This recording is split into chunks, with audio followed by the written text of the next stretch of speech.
Sudah menjadi korban pembegalan di Jalan Lintas Indralaya Palembang, tepatnya di Komplek Palem Raya Ogan Ilir.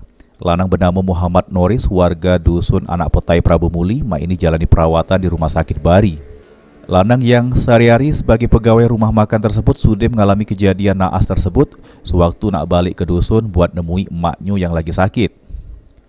Pas melintas di tempat kejadian, tiba-tiba korban dihadang oleh 4 uang tak dikenal, terus langsung nuja korban make lading singgung ngenui bagian mata korban.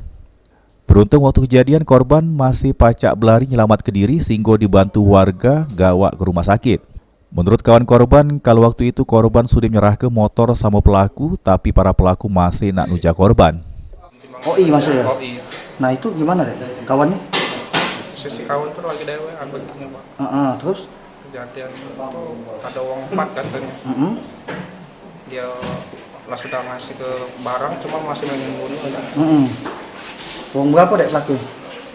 Pelakunya uang 4 Pak. Uang 4 ya? Itu luka di mata? Kena sayat Pak. Kena sayat ya di mata? Jadi yang hilang?